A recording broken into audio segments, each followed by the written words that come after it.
Hello, good evening, and welcome to Birds of Essex in February 2023. How are you, Steve?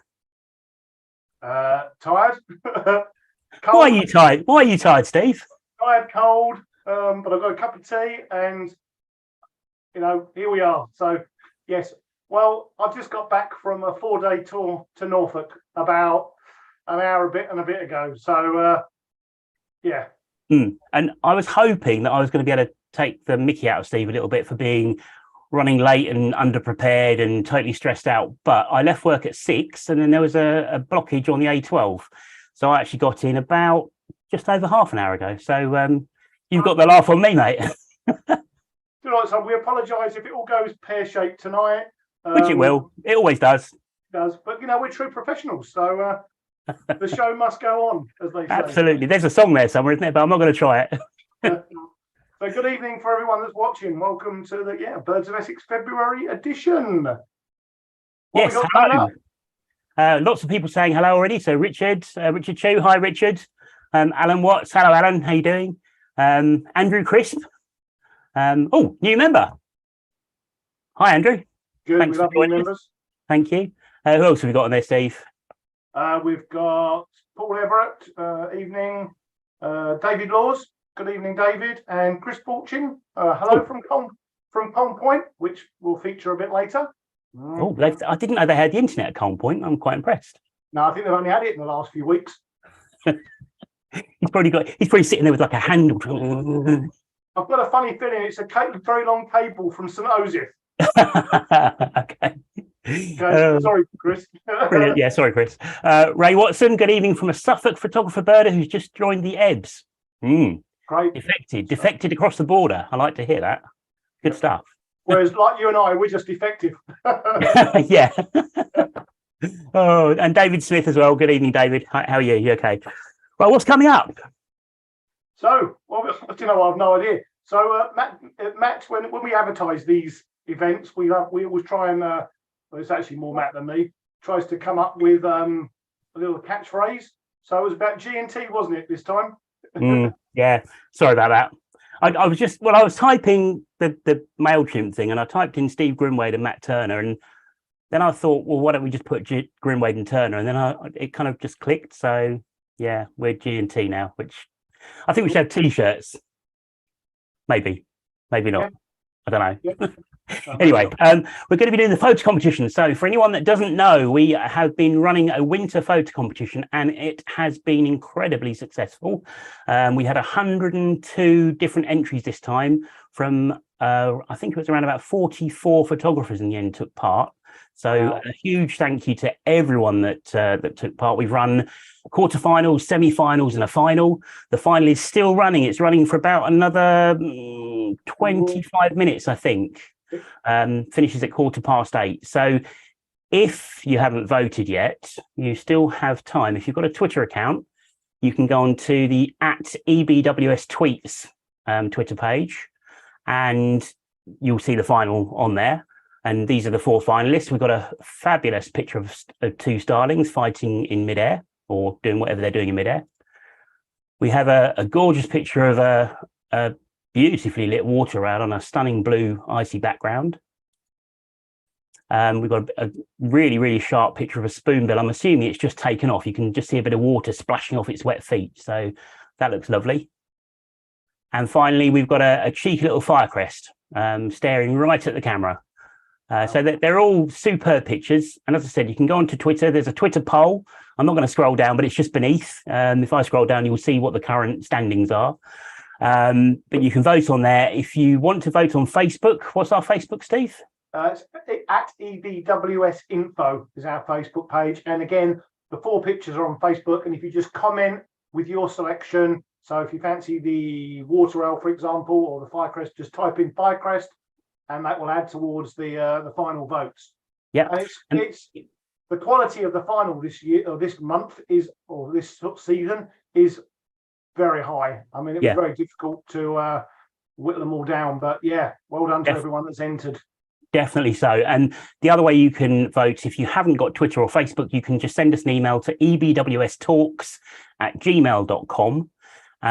Or you can, Actually, no, not in the chat because we haven't said that. So the chat's just for chatting. But if you want to chat, log into YouTube via a Google account and you can join in the chat, which I know a lot of you already are.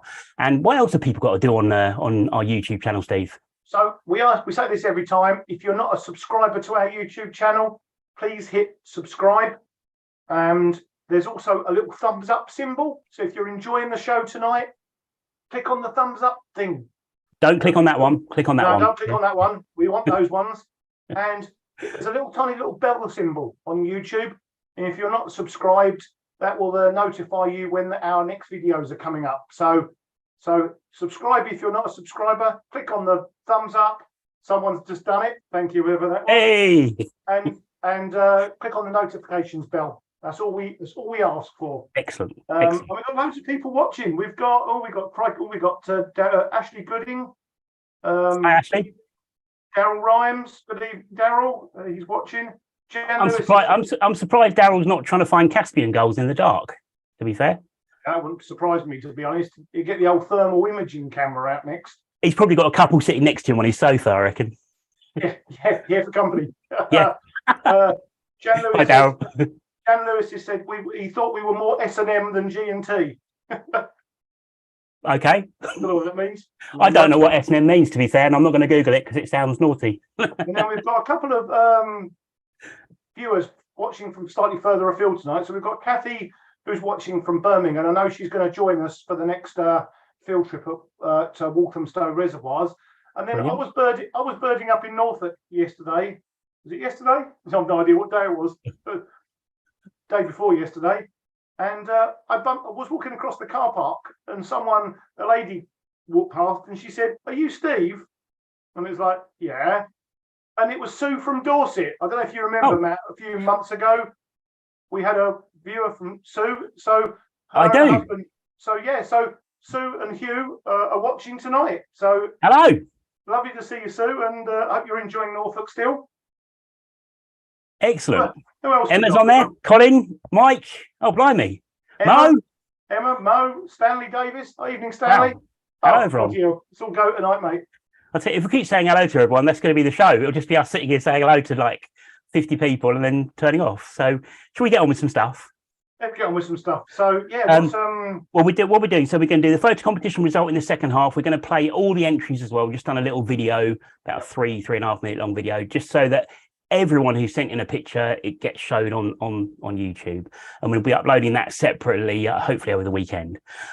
We got some exciting new Society logo branded merchandise, and we're going to be showing you that in the second half. We're doing our usual sightings roundup, viewers, pictures and videos. We've got John's mindful moment to look forward to, and we're going to have a book review or two, aren't we? A couple of books to look at. Yeah, we've got a couple of books to chat about tonight. Yeah, excellent. So we've got a question. We've got a question for everyone, haven't we? Yeah. So, I mean, today's not been particularly spring-like. In fact, I've frozen me Watsits off today. But in the last week or so, there's been quite a few sightings of butterflies out and about and nesting birds. So if anyone who's watching tonight has seen butterflies or any evidence of species nesting, please put it in the chat. That'd be really nice to hear. What's going on out in the field, really. Have you heard anything yet? I had a peacock butterfly, but that was in the house, so maybe it sort of overwintered in a little nook and cranny in the house. Okay. But no, not out in the field. But and I've seen lots of rooks nesting today. Yep. Great crested grebes, and the local. Just before I went away, blue tits were going in and out of the box, so they're just checking it out. Okay. How about you? I've seen the great crested grebes doing the old courtship. Yep. I've seen a few rooks again, same as you, flying around with big twigs in their beaks. Just doing a bit of spring cleaning, I guess. There's been a few pictures online of blackbirds and such like sitting on nests in people's gardens. And did you say there was a chap that had 5 different species of butterfly in a day already? Yeah, I can't think where it was. It was somewhere it was East Anglia anyway. Okay. But yeah, they had peacock, brimstone, small tortoiseshell, red admiral, and comma all out in one day. That's good. I think that was like earlier in the week. Okay. So just got to hope we don't get a cold snap, don't you? Really, because yeah. I believe. I mean, I saw today. I think the jet stream's moving, and we're getting a lot of northerly winds in the next week, so it's going to be pretty chilly, I think. Okay. So All right. the main lot of butterflies will have to wait another week or two. Well, yeah. Hopefully, you don't want them to pop out too early, because then it all goes a bit wrong, doesn't it? But right. So we got some apologies from last month, if I can find them. Hang on. Here we go.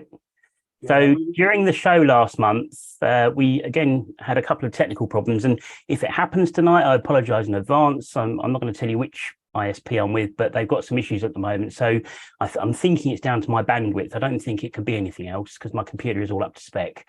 If it happens and I disappear, Steve has offered to sing a song or do a dance. So if you want to put a request into the chat, or both. I'm more than happy to. Yeah. I'm more than In fact, to, I might actually kill my camera now, just so that I can log on via my iPad and put a request in. But anyway, if I go, in all seriousness, I'll be back hopefully. But Steve will hold the fort, and apologies in advance. While that was all happening last month, we did have some pictures come in while we're talking, and I forgot to show them. So without any further ado, the first one was from Adrian Watts, and it's behind my camera, but I think this is a breeding plumage red knot, if I'm correct. Yeah. So there's a load of winter plumage knot, and there was one breeding plumage red knot, and this is on the Stour, I think. So it'd be interesting to know if Ed Keeble knows which bird this is. He probably knows it. I think there's one or two birds. There's a bar-tailed gobbet as well that Ed thinks they kind of molt in reverse.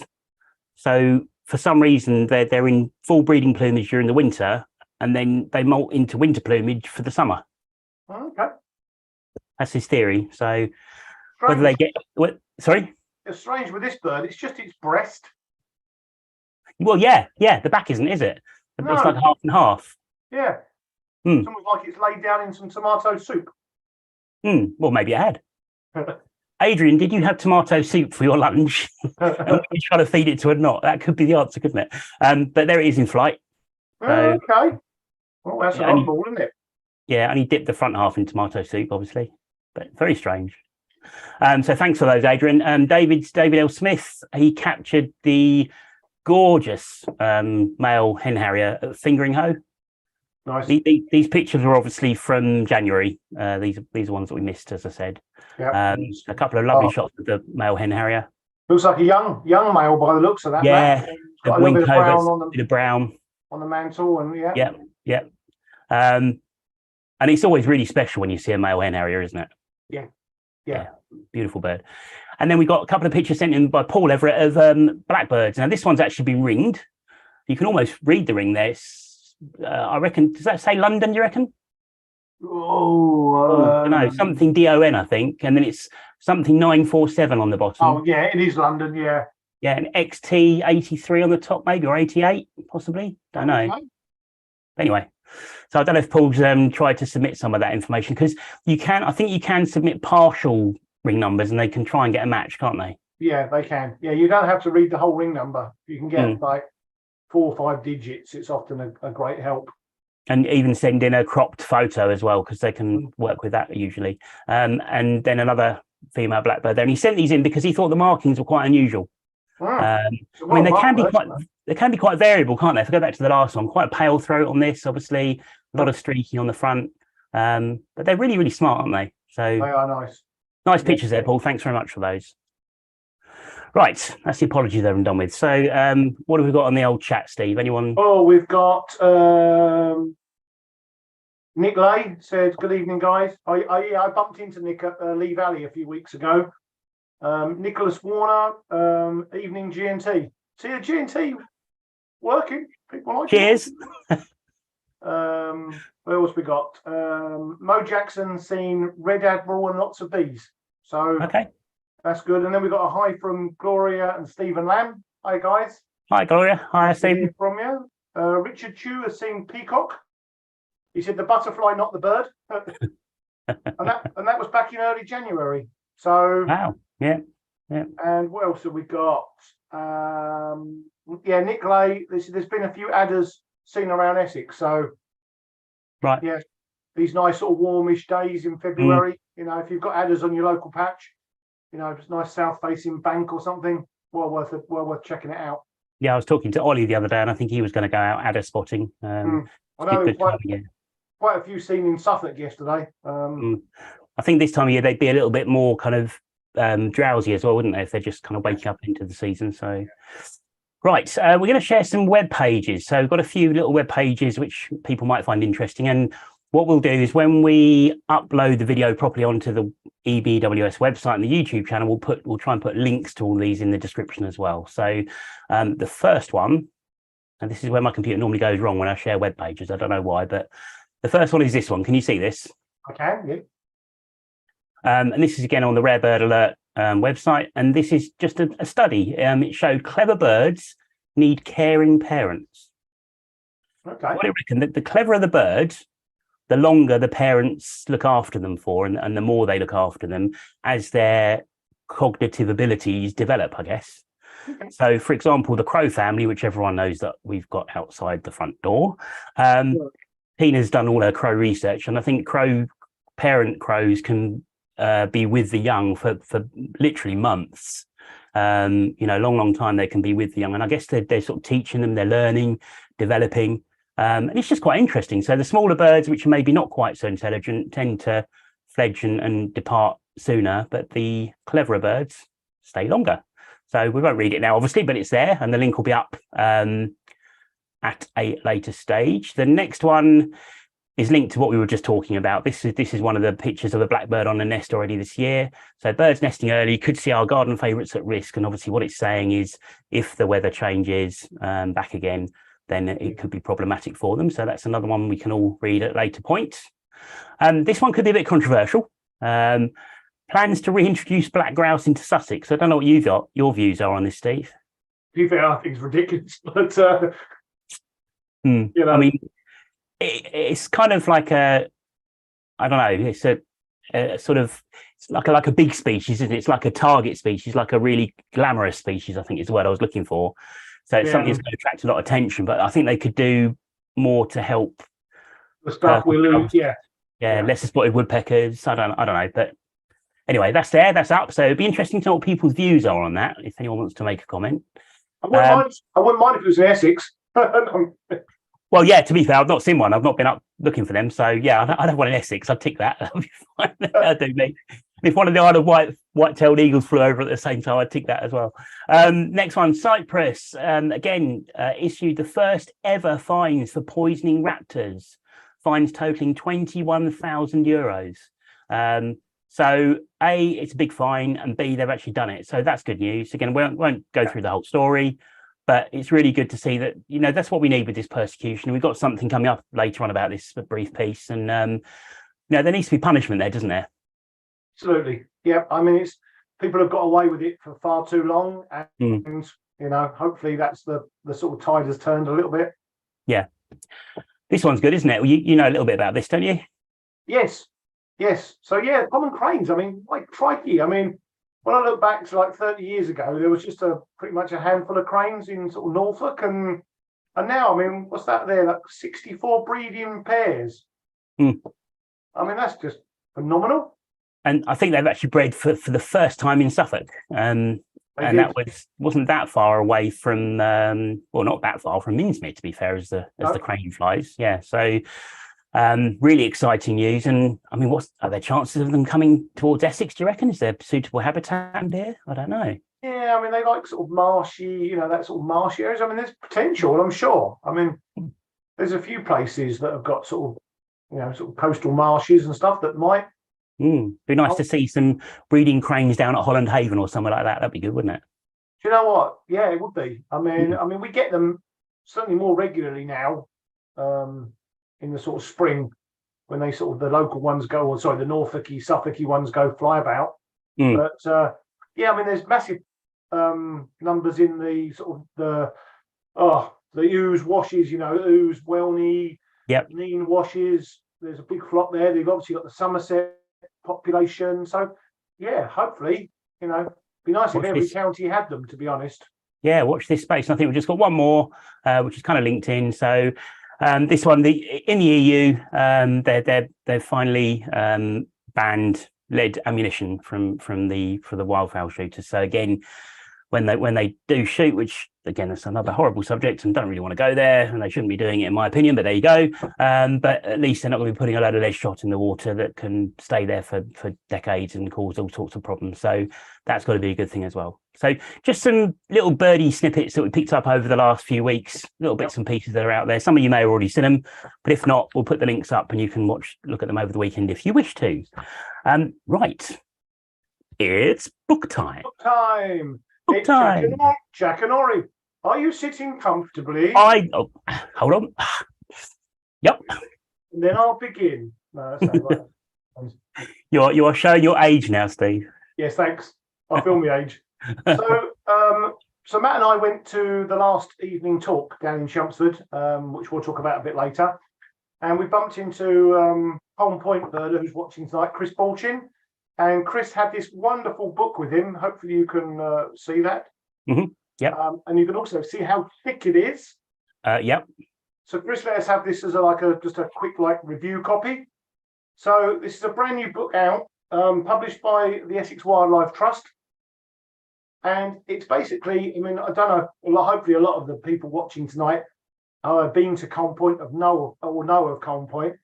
But this is a whole book, basically everything about Holm Point. It's wildlife, it's geology, it's the wardens. There's stories of people that have worked at volunteering at Holm Point. There's memories. It's just full of information. There's a huge thing about geography, like marine life and mollusks.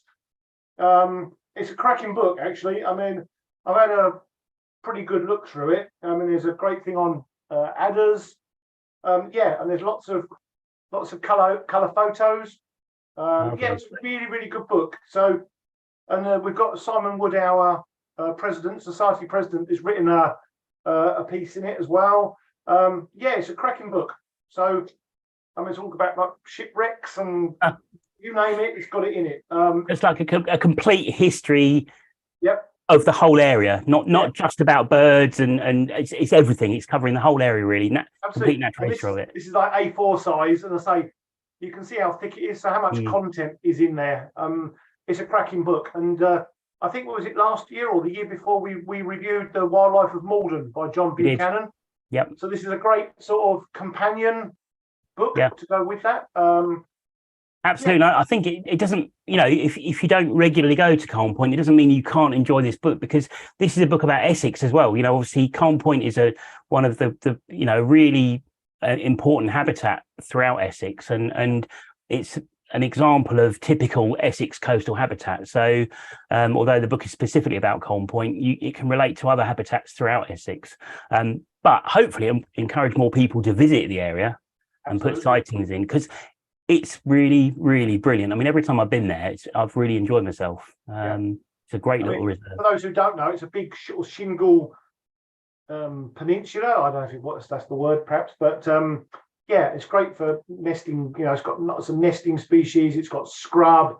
It's really good for migrants in the spring and autumn. The fields around the area are great for raptors. Pretty good place to see grey partridge as well, which is a sort of declining species now in Essex and the UK. Really, really good book and incredibly good value as well. How much is it, Steve? It's £20, Matt. That's good. Yeah, which for a book of this quality and size it's a bargain. Yep. And Chris has said that it should be available to purchase directly in the visitor centre at the Naze, and possibly also at Fingering-Hoe as well. If anyone's interested, if they drop us an email to ebwstalks@gmail.com, and we can get information to you about how you can purchase it for £20 plus £5 postage and packing, and it will be delivered to your door. So it's a cracking book. I mean, I had a very quick look through at the show, at the last talk, and really, really impressed. Really good. I don't really want to give it back, so Chris is watching, isn't he? Because we were going to come up with a plan not to have it give it back, but we can't do that now because Chris is watching. So we're going to have to give it back to him, I think. Yeah. Sorry. Well, I can pass it on to you to read, and then you can I'll pass it back to you. Yeah. Back to you. Tina might want to read it as well, and I'm sure Annette might as well. So you'll get it back next year, Chris. I promise. Thanks, mate. It might not be any print lift. It won't be Sorry? any pretty, it'll be worn off. So what have you got, Matt? I've got this one. So this is actually one that I got given at Christmas. I was fortunate enough to get it at Christmas, and it's called Into the Red. It's a book from the BTO. You can buy it on the BTO website, and basically it highlights the species that are currently on the red list in the UK, which is species that have their population has declined dramatically over the last sort of 20, 30 years for each species. And it's things like herring gull. I mean, people think herring gulls are everywhere. They're on the red list. They're hugely in decline. And you've got a beautiful piece of artwork. Each species has got a separate artist that's done the artwork. There's also a separate writer for each species as well, all in different styles. And then there's a little key down the side giving you the reasons why the species is in such decline. It's a very, very beautiful book. And it's also worthy because all the profit from this book goes towards conservation of birds on the British Red List. So profits to go back to the VTO, I think it's their rarities committee, who spend the money to hopefully ensure the survival of some of these birds. But yeah, I mean, it's when I've read through the whole book, and some of the species that are in there, you just wouldn't believe. You think, really? Yeah. Very sad. So Into the Red, BTO website, just Google Into the Red. I think it was £25. I'm sure it's £25, yeah, which again, it's hardback, it's beautiful, it's lovely, it's a real coffee table book, and you're giving money to a good cause as well. So yeah, have a look at that. Right. Well, can I just say, voting closes in 1 minute. That's your like. Hang on. And that's like the warning klaxon. And topical. Because it's been getting so warm, you're going to about to see another adder. There you go.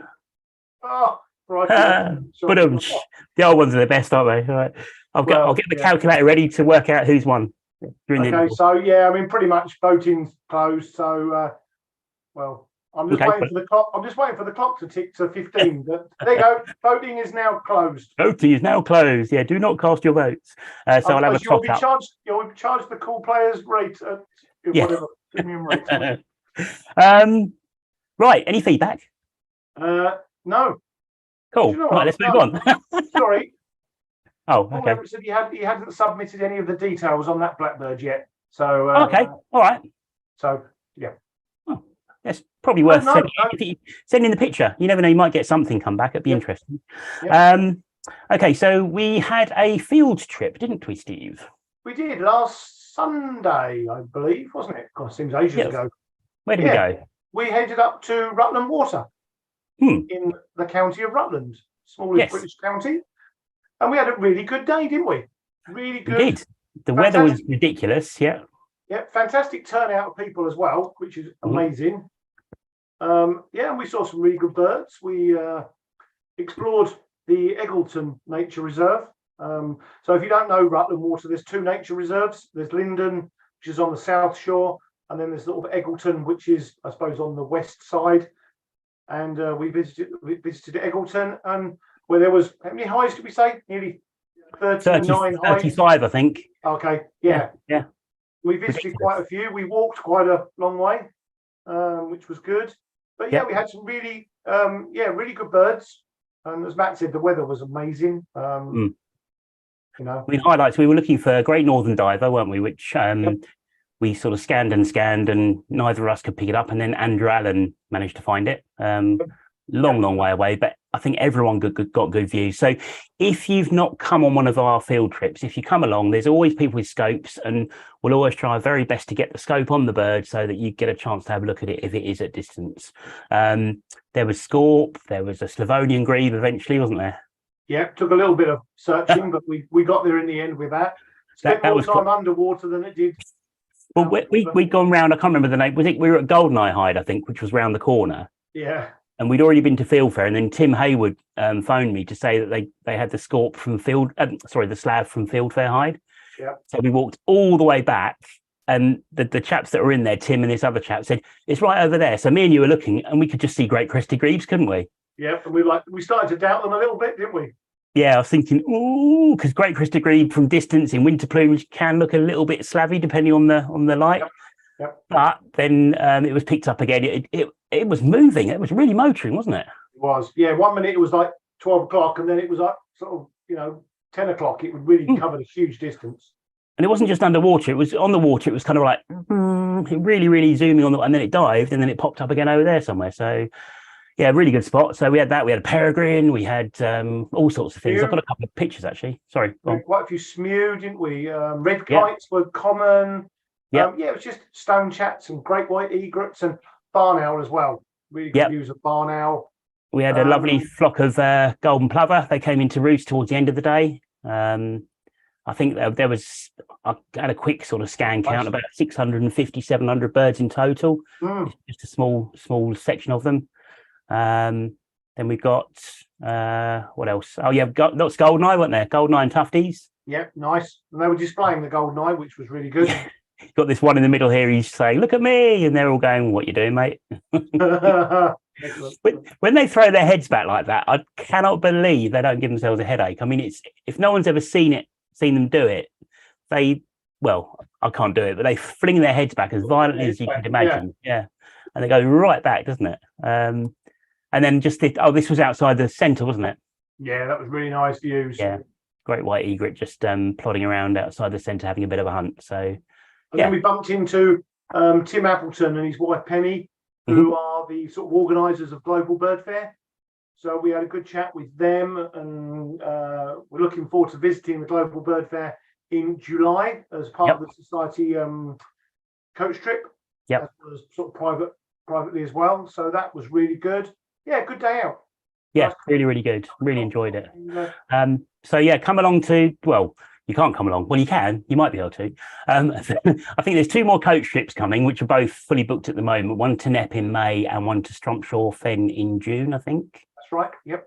If you want to go on a waiting list, you can go onto our website and go onto the waiting list there. Just go onto ebws.org.uk and there's an events tab. And if you look at field trips, the information's on there and you can be popped on a waiting list if we get any cancellations.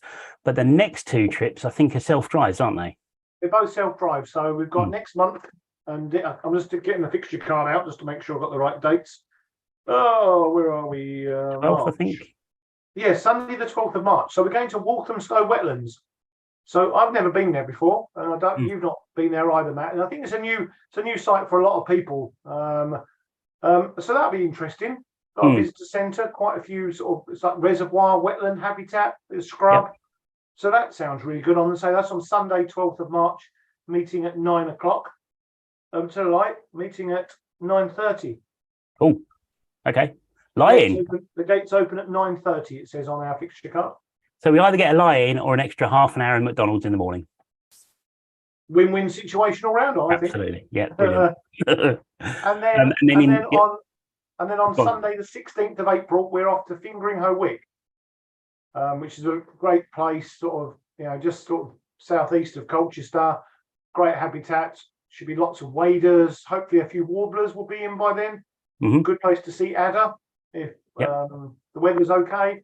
Butterflies. Yeah, just a good all-round birding spot, really. Yeah, definitely.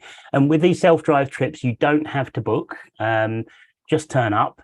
If you subscribe to our mailing list, and if you can go onto the homepage, ebws.org.uk, scroll to the bottom, there's a little blue bar. You can put your email address in. You can put your name in if you want to, but you don't have to. If you subscribe to that, then we will send you regular emails telling you about field trips, indoor meetings, this show, and other bits and pieces. We don't bombard you. I kind of send pretty much all of them myself.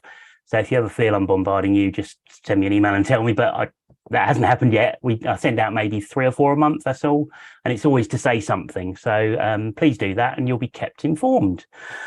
We also had an indoor meeting, didn't we? We did. Back in early February. No, where are we? I have no idea what month we are. Yeah, early February.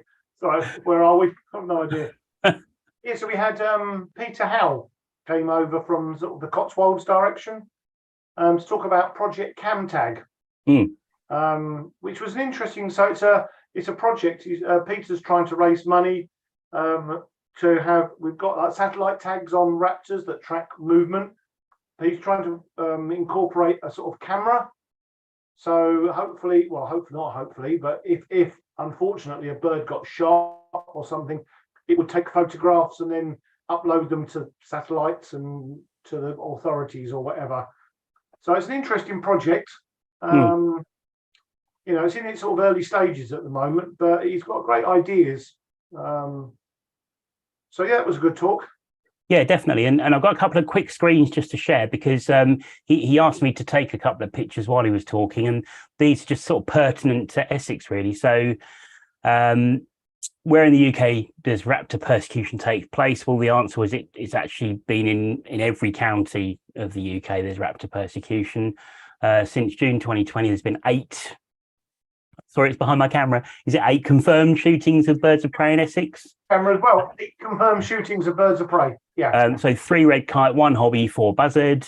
But we're not in the top 20 worst counties. So even with 8 in I don't know when he did this graph, but assuming it's even 2 or nearly 3 years, but I'm sure it's not as up to date as that. But yeah, you know, 8 in just under 3 years, and we're not even in the top 20. It just shows you how bad it is. It's 8 too many. Of course it is.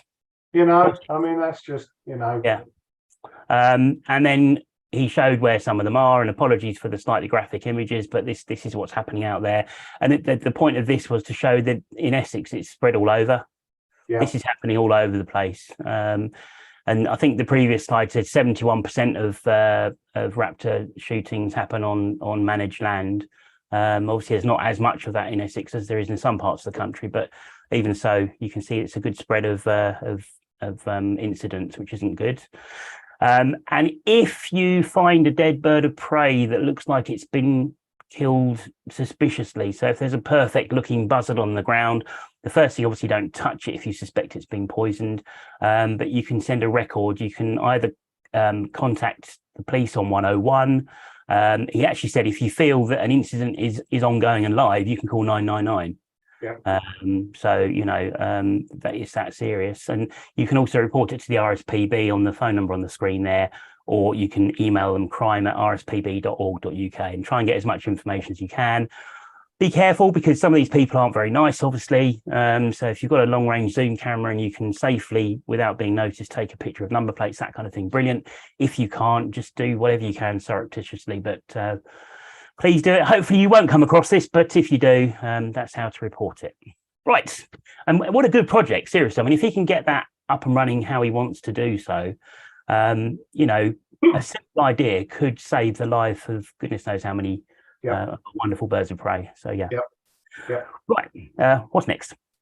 So what we got coming up in the next few weeks? Well, just quickly before we go on to anything else, Chris Bolchin has just messaged in and said that the Colm Point book, which we mentioned a minute ago, is available from the Naze, Aberton and Fingringhoe. And there's a bookshop in Frinton called Caxton Books, and it's also available there. Excellent. Thanks, Chris. Brilliant. And also, if you use your local bookshops, that's great as well. So yeah. Yeah. And if you can't find it any of those places, Steve's going to be flogging a copy for a tenner cash tomorrow.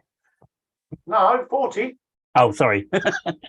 Oh yeah, as seen on YouTube. Sorry, yeah, of course. This is a famous book now. It's been seen by at least 45 people on YouTube. Yeah, please buy the book if you're interested. It's a really, really good book. Actually, really good read. Right. Yeah. So we've got more events next month. We've actually got quite a packed month next month, I think, haven't we? Yeah, it's busy. I mean, the society we've always got lots of stuff going on. So we obviously do our monthly indoor meetings, and there's one the March one now, because March, isn't it? Next Friday. So it's the AGM. So pretty important evening. As we go through the sort of the society's year, financially, and what we've been up to and everything like that. And that's always followed by a talk. Not going to be so good this year because some dodgy bloke's doing it. I'm doing the talk. I've got a bit of work to do on the talk, but it'll be about an hour long or so. Talking about the wildlife of Costa Rica. So that was it last year you were there, or the year before now? Yes, it was. Yeah, last year. Last March. So it starts at 7:30. The AGM. Yep. It's only a very short AGM, maybe 20 minutes, half an hour. Yep. And then we'll have a short break for a cup of coffee So if you're coming along, bring your your reusable mugs. And then after the break, I'll do my talk for about an hour or so. So hope to see you there. Yeah, please come along. Very much looking forward to that because Steve's talks are always good. Lots of good photographs, lots of colourful photographs for this one, I think. Yeah, really, really pretty looking birds and lots of wildlife to look at. So yes, looking forward to that very much. We've also got on the 12th, as Steve said, we've got the self-drive trip to Walthamstow. We're going to be launching the spring photo competition. Probably I'd launch that on the 1st of March. The actual photographs can be submitted, anything that's taken from the end of the winter one, which I think was the 14th of Feb. So anything taken from the 15th of Feb onwards can be submitted. But details of the spring competition will be live online from around about the 1st of March. We're expecting the bird report hopefully next month, the 2021 bird report. So Neil Sumner, the bird report editors, does a fantastic job. We're bang up to date with it. I read somewhere the other day, I think we're the quickest county at getting our bird reports published. I don't know if that's something. Doesn't surprise me. We've got a really good team of people working on the report. I mean, obviously Neil, sub-editors, the printers, Swallowtail Print up in Norwich. Cracking job they do. They turn it around in no time, well, relatively quick time. And it's just a really good publication. And obviously that brings us probably on to the fact that you get it if you're a member. You do, yeah. I mean, basically, if you join the society, you get the bird report, you get 2 copies of Essex Birding, which is somewhere on my... Oh, well done, Steve, there you go. You get the fixture cards, you get all of these wonderful goodies each year. You get a chance to come along to our field trips and indoor meetings and get involved with everything that we do. Your membership goes towards a good cause because the society has recently put money towards a nature reserve in the Malden area, and we've got other projects in the pipeline which I can't talk about at the moment, but there are other things that we're going to be hopefully supporting over the coming months. And the membership is only £16 a year for an adult, and I think it's £4 a year for a junior, which is crazy. So there's really no excuse. If you log on to, again, ebws.org.uk, and all the information is on there as to how to join. But we've got other things coming up next month. We've got a barge cruise, haven't we? Yeah, Matt and I are leading a Thames barge trip for Topsail Charters on the, no, I can't remember, it's 31st of March? 31st of March, yeah, and I'm desperately trying to get the page up here. So I think there's a handful of, there's about a dozen or 15 spaces left, I think. 16 spaces left, there you go. So Birds of the Blackwater Day Cruise, explore the River Blackwater with experts from swallow birding, and it should say and Matt on the end there as well, shouldn't it, really? Good. We're starting at 7:45. It's a 12-hour one, so it's a full day. It's going to be brilliant.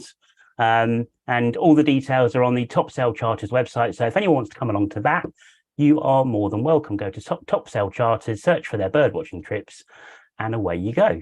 Matt said it's £70. It sounds quite expensive, but it's fully catered for 12 hours. So breakfast when you get on board, there's coffee and biscuits in the morning, there's a 2-course lunch, tea and cake and stuff in the afternoon. The chocolate brownie is just ridiculous. Chocolate brownie, do you know what?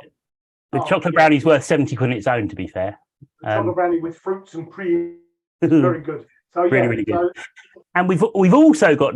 Oh, sorry, go on. I was just going to say, I know quite a few members are coming along to that are booked on places. So we look forward to seeing you. Brilliant. Seeing you for that. That'll be good. And we've also got on the 18th of March at Colchester Royal Grammar School on Lexton Road, we are taking part in the Sci-Fest. Now, we've not done this before, so I can't really tell you too much about what it's going to entail, but I've been told we can have a really large area. We're going to have the merchandise out that we're going to show you later on. We're going to have freebies to give away of maybe previous issues of Essex Birding. There's going to be a demo set up to show how ringing works, not with a real bird, with a dummy bird, but it's going to be good information as to how ringing works. And so if anyone does want to stick their head in and say hello, you're more than welcome to do that. So that's the Colchester Royal Grammar School Sci-Fest on the 18th of March. Yes, so I think it's time to show some pictures from people, isn't it? It is, yeah. I mean, Richard Hughes just said he's looking forward to my talk. He's hoping it's worth the £3 entry fee. Well, you're going to get a cup of coffee and a biscuit, so that's worth £1.50, isn't it? So you've only got to be worth about £1.50, Steve, and I'm sure you are. That much. No, that's good, and it'll be good to see you there, Richard. Right, photographs. So people have been sending us in photos. I haven't checked the emails yet, so I don't know if anything's come in while we've been talking, but I'll have a look in a minute. But the first one is this rather lovely breeding plumage black-tailed goblet. So this was at, I presume again at the Stour. This is sent in by Adrian Watts. So rather a smart bird there. Just going to quickly check my notes. Hold on one second, because there was some text with some of these. Not that one, I don't think. Then we've got David Laws. So David Laws said he's new to bird watching and a new member. And these are 2 photos he took over the weekend. And he said he was going to be watching tonight. So I don't know if he said hello in the chat or not. But if you are watching, David, hello. And thank you very much for these 2 pictures. So we've got a lovely robin. And we've got a very shy long-tailed tit looking away from the camera. So that's rather nice. Thank you. And then Richard Chew. We've got a few pictures from Richard Chew. So he said he sent us some photos. There's redhead smew at Abberton Reservoir, which is nice. We've got snow bunting, and snow bunting, I think, might have been up in Norfolk. I didn't do this in order. I do apologise. We've got snow bunting photographs, a lovely pair of snow buntings there, which is really smart. Nice. We've got the long-eared owl at Cly Spy. Did you go for this? Yeah. Do you know what? It was last weekend, and I've been waiting. I've been away from Monday I went away. Been waiting for that to turn up every day and no sign. And it normally turns up on a Friday. Nothing today. Oh, no. So, no, I saw short-eared owl, barn owl, little owl, not long-eared. So, okay, and I just realised I put notes in the top left and I haven't looked at them. So the snow buntings are at Cly. There you go. So long-eared owl at Cly, bittern at Fisher's Green. Yeah. Very nice picture. Thanks, Richard. We've got also at Fisher's Green a Drake smew, which is really smart. Always lovely to see a smew. Got a rather lovely missel thrush at Holcombe. Lovely. Singing robin at Noak Bridge. And a singing song thrush, also at Noak Bridge. Right. So nice to see the difference between the missel thrush and the song thrush there. And then we've got a shoveler at Rymead, beautiful male shoveler in the sunlight. Tufted duck, also from Rymead. And a pair of gadwall from Rymead, really smart. Beautiful. And a moorhen from Rymead. So moorhen, one of those, if you actually look at a moorhen, their bill, that at this time of year when they're in breeding plumage, the colours are so intense. They're gorgeous, aren't they? Nice. Beautiful. And then he also sent in a pair of red-crested potchard from Rymead. And we've got a little grebe, very smart. And then these I loved, Sculthorpe Moor. So you've got a female bullfinch. Beautiful. And then the male. Wow. I mean, that's lovely, isn't it? And when you go from one to the other, it's almost like looking at colour and then black and white. Yeah. Yeah.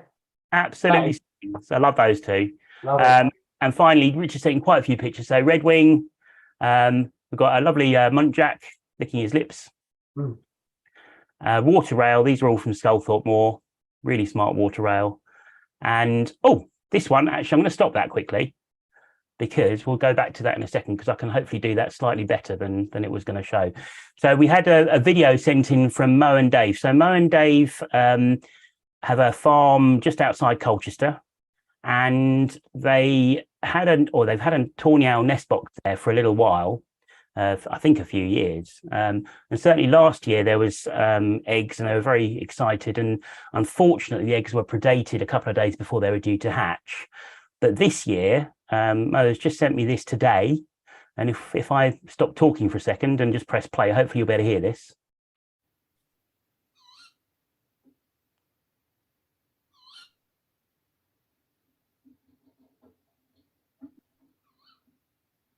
What?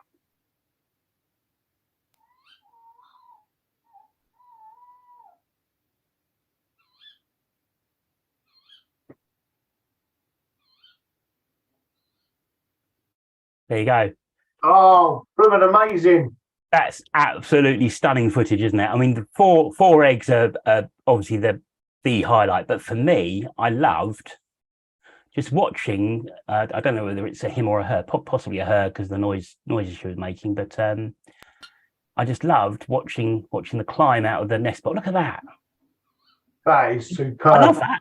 It's brilliant. Oh, wow. How lucky to have tawny owls in your nest box. Amazing. And A, well done for putting your nest box up. B, well done for getting them in there and being so lucky to get them in there. And C, well done for putting a camera in there so you can keep an eye on what's going on. Yeah. That is good. Fabulous. We had a little bit of feedback. We never mentioned, Pete Dwyer, our membership secretary, is watching tonight. So good evening, Pete. Oh, yes. He does a cracking job keeping an eye on all our members, new and old. He's really on the ball. And he's just said, obviously, new members get a pin badge. Yes. Well, it's not just the bird reports for 16 quid and all that stuff. Pin badge as well.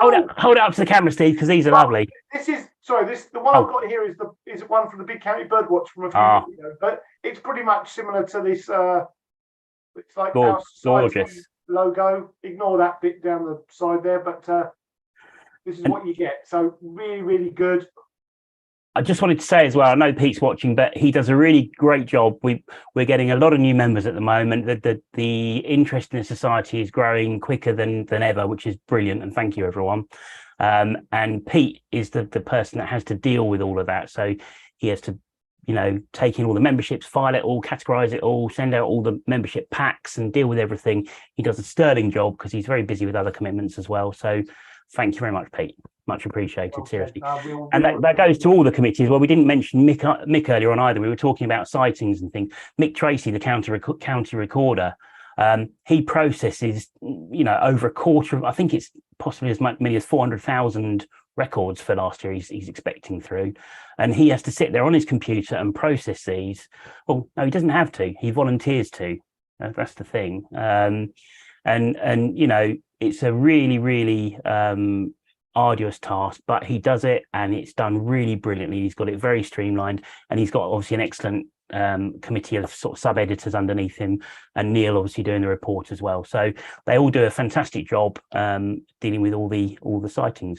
And thanks to all you guys for putting the sightings in there in the first place, because without you guys, none of this would be happening. Yeah. Well said. Right. Brilliant. Any more comments, or should we can we have a mindful moment?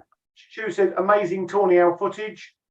Sue Hill said that she's looking forward to the boat trip. So that's Sue from Dorset. Okay. So and then David Laws says thanks for showing his first photo attempts. So you're welcome. So we're all up to date. I think for first attempts they're very good. They're better than some of my last attempts. So Yeah, absolutely. Let's not go there. Right, should we have a mindful moment? So John Ward, for those of you who've been watching the last few months, every month he's kindly sent in a little video showing some birds from and wildlife from the month gone by. And this month he said he's had quite a few commitments and not been able to get out and about birding as much as he wanted to. So he's done some video footage from home in his garden.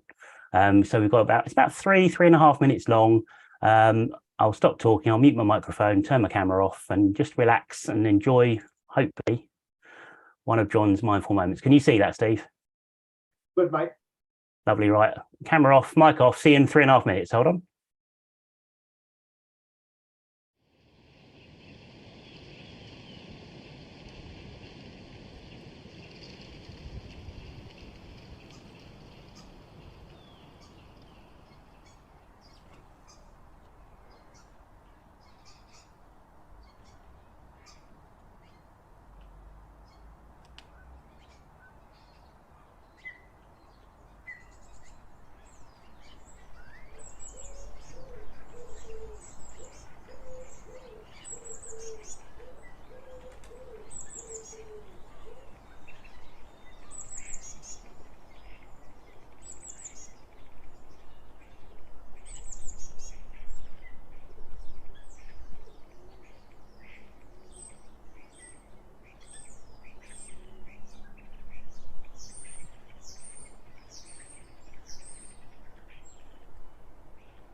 Hello. was amazing. That was lovely, wasn't it? I've Like reclined back here, it was just like I was watching it and I was thinking, do you know what? It hasn't got to be like the unusual species. like, And I was just watching some of the angles he shot at from like up and mm, I like the top down view of the feeder when you got the two yeah, house sparrows and arrows. the blackbird was on the ground underneath. So Yep. really good example of the ground feeder underneath the feeders picking up what the sparrows are dropping. Oh, Love that. he does it Thanks, every Rob. month. He does Yep. it every month, and you know, I mean, he's so kind that he puts the time in to do all this stuff for us, which we really appreciate. So thanks, John. Yeah, really, really appreciate it. Thanks, John. Oh. Really, really, really do. Okay, so any more comments? What have we got? A few adders seen. Where have we got up to? You're doing the comments, really, aren't you? No, so I think our last one is from Andrew Christie. He said, "Where do you send the images for the next month's?" I don't know whether it's photographic competition or just next month's issue. Okay, so if it's the photographic competition, then the details will be on the website, and you'll send them to ebwsphotos@gmail.com. If it's for this, then you can send stuff into ebwstalks@gmail.com. But either way, if you subscribe to our mailing list, if you haven't done so already, then you'll be notified about the show and also about the photo competition, and all the details of what to do and where to send things will be on the email when it comes through. Yep. What else have we got? Anything else? No, I think that's. I think we're up to date, Matt. Right. Okay. So what we're now going to do is I'm going to go and grab a coffee or a drink or something. I've done it. So last month I was kind of, people took the mickey a little bit about my back in 3 linnets and the shopping mall type music. So I've done something else this month, and I hope it's not worse. Some people have got no class. I love that. Know. That was what I know. I was gonna do something for definite a lot worse, but I kind of changed my mind halfway through. So let's see if I can find it. Hopefully it'll work. Here we go. Right, are you ready? Yeah. Can you see that? Back in a. Hey. You get it? Go on. I have no idea where we're going with this. What's the bird? Chiffy chap. I look back in a jiffy. No. Oh, sorry. I think I need to get a different job than I really. Back in a jiffy. Back in a jiffy. Good. Right, with about 3 minutes. See in about 3 minutes, folks. Is there music to go with this? Pardon? Is there music to go with this? There is. Yeah, the music's actually okay. I think. I hope. Okay. See you in about 3 minutes then. 3 minutes. Bye. Hey, who are you? Sorry. Hey. And who are you? I'm Mr. What? Merchandise. Oh my god! I thought it was Super Mario, or the pizza delivery boy from Just Eat, or whatever it's called. Yeah. Anybody call Just Eat? Right. Yes. So, that was. How was that? Was that all right? Was the music all right? Yeah. Do you know what? That was good. Yeah. You look very dapper there, mate. Oh, thanks very much, mate. Yeah. So tell me, what have you got there? Well, I've got no idea why I've got all this gear on. No, as we said in the first half, we have got a few little bits of merchandise. So we thought it'd be good to spread the society name and logo out there.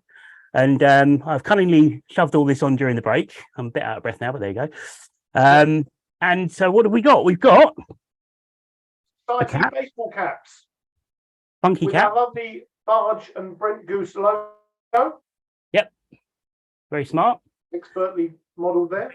And it will fit pretty much any size head. I've got quite a big noggin, but it adjusts down. It's got a Velcro strap on the back, so you can have it fit anyone's head. So they're pretty good.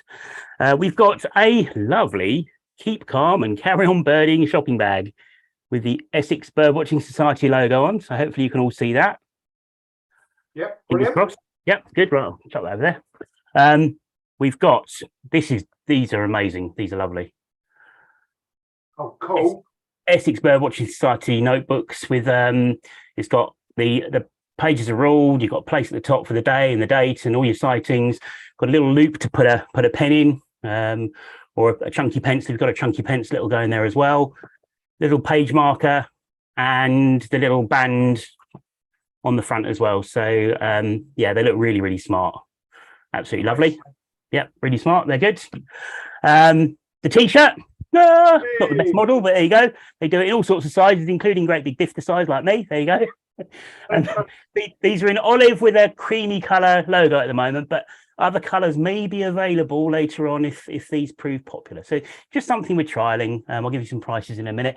But the best bit, I don't know if my microphone's going to stretch. Don't forget, it's unlucky to do it indoors. What could possibly go wrong on Birds of Essex, Steve?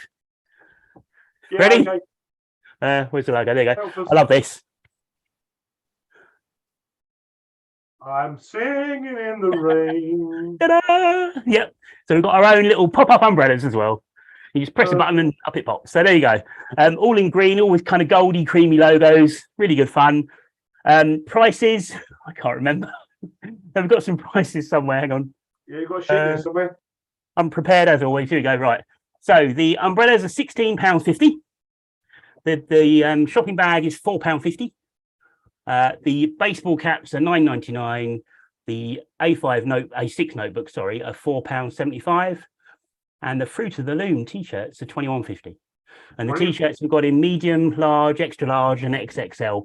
I will say that the sizes are they're not loose and baggy. They're kind of fairly fitted sizes. So, this is an XXL one, but as I said, I'm a bit of I go to McDonald's pretty much every week, don't I? So yeah, there you go. But I'm hoping to get into an XL at some point in the future. But Okay. that's a whole nother story, though.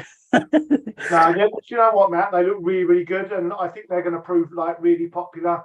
And they're ideal, ideal Christmas presents, birthday presents. Just treat yourself, and it's great advertising for the society.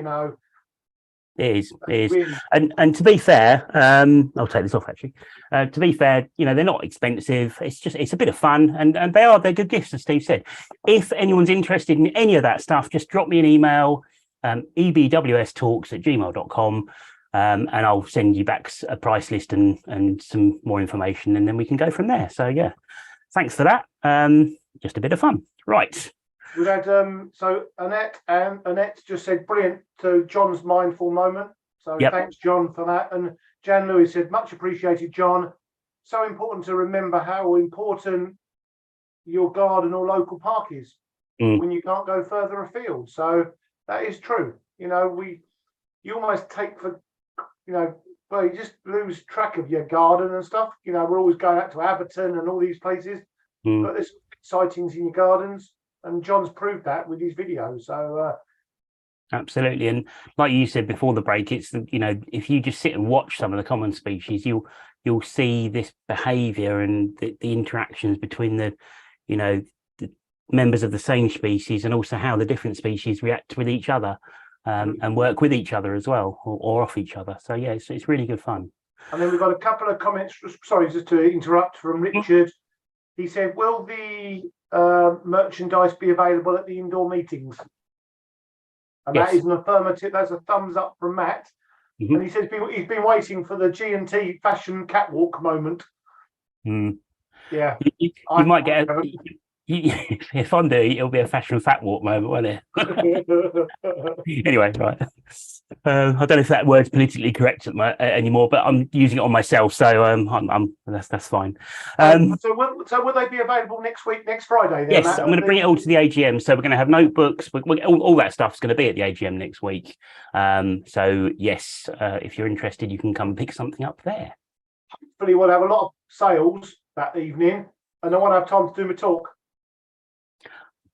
Well, I don't know. You might have so many people turn up to buy the merchandise that you've got even more people to watch your talk. Okay, that's a good point. Thank you. Thanks for that. No pressure or anything. Excellent. So, what have we been up to since the last show, then, Matt? What we've seen, I think all that sort of stuff. You've probably got more than me. So, do you want to go first? So, what have I done since the last show? I've been away quite a bit. So, I headed off to the Canary Islands I think it was only last week. Oh, crikey. Yeah, Blimey. Last week. To Fuerteventura. So, sort of one of the eastern Canary Isles, very famous for several species of bird. So I spent a bit of time there, and then back home for a couple of days, and then I've been off to Norfolk leading a tour this week. And I only got back tonight. So So I haven't got any pictures from Norfolk as of yet, but I can talk about that in a minute. But let me just find how to share my screen because I've forgotten how to do it. I'm really true professional, Matt. True professional. Here we go. While you're doing that, I'm trying to work out the photo competition results because I was so busy putting all the stuff on in the interval. I haven't done it, but I have prepped it, so I've only got a few more to add. So hopefully you can see the picture. Hang on. Yes. Oh, that's not a blue tit. That's like That's not any blue tit. It's an African blue tit. So very nice. You'll see from the colour, it's a much darker bird, really dark, almost blacky blue. These are sort of a relatively common species in some of the little mountain towns in Fuerteventura, and this one was nesting nearby, so we got a nice caterpillar before dropping into its nest. So what else did we see? So there's quite a lot of species that or subspecies that don't occur anywhere else in the world. This is Barbary partridge, which you get in other places, but the ones on Fuerteventura are a separate subspecies. And this one was just hopping around on a wall. So an absolutely stunning bird. Lovely plumage. Lovely plumage. Absolutely and beautiful, cream-coloured coursers. Very nice. So because of the weather on the Canaries, it's quite hot in the summer. A lot of these birds nest during the winter. So the left-hand bird is a juvenile, and then you've got the adult cream-coloured courser on the right. Okay. And they love this sort of very.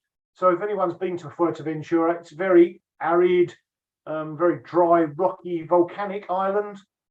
There are green areas, especially up in the sort of hills, but these coursers just love this sort of stony, rocky, with these small little tiny sort of sedum type plants that are sort of adapted to grow in dry environments. So this was a good bird. And stone curlew, this was nesting in a field in the town. That's them. How close was that? That looks really, really close. 50 feet away, something like that. And this bird actually was we saw it and it walked away.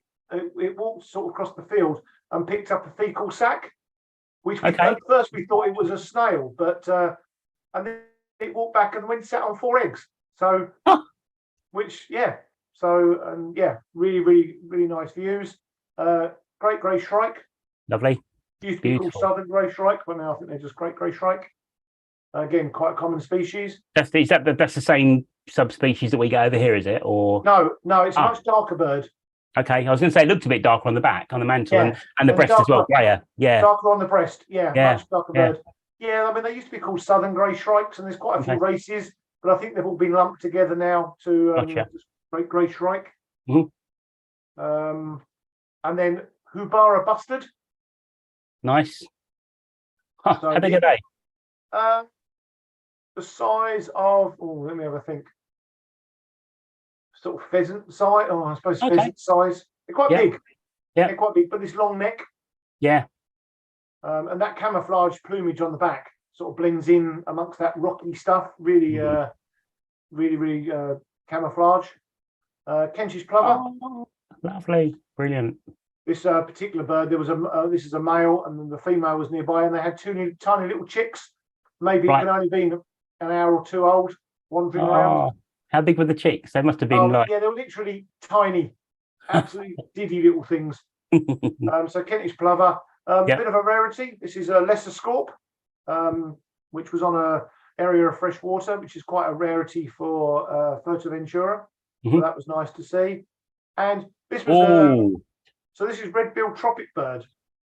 So I've put a few pictures of this in. This was a new bird for me, so very delighted. But look at that tail; these lovely tail streamers. That bill and the eyebrow. It's just they're amazing. So we've got a couple of nice sort of shots of these only one bird. It's been around for a while there on the island.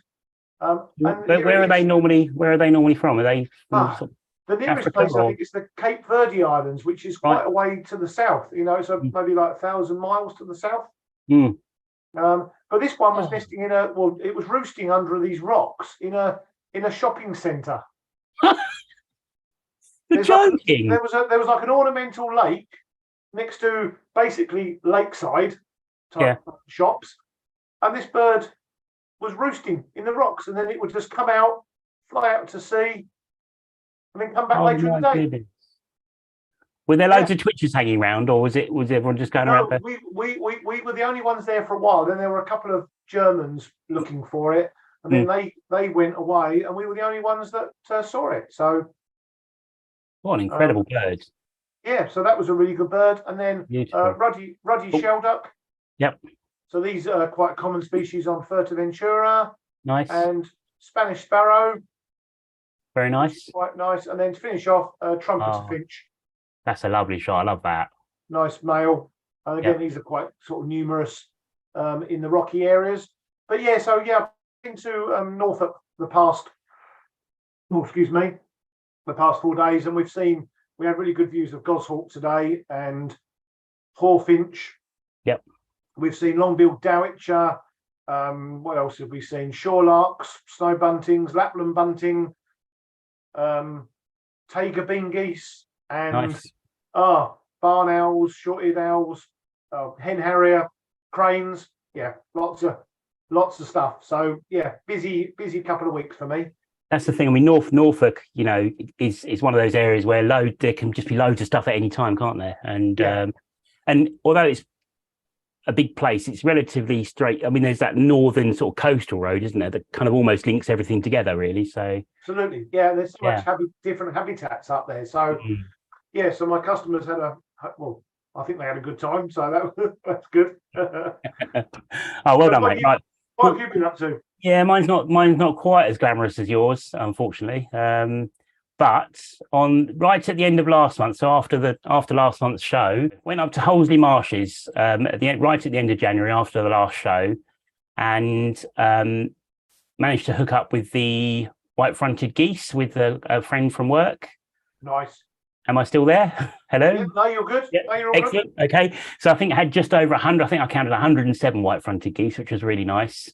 And got some good views of those. It's obviously a cropped shot. I didn't go too close, but some really nice views of these lovely birds. And these are the Russian white-fronted geese because they've got the pinker bill.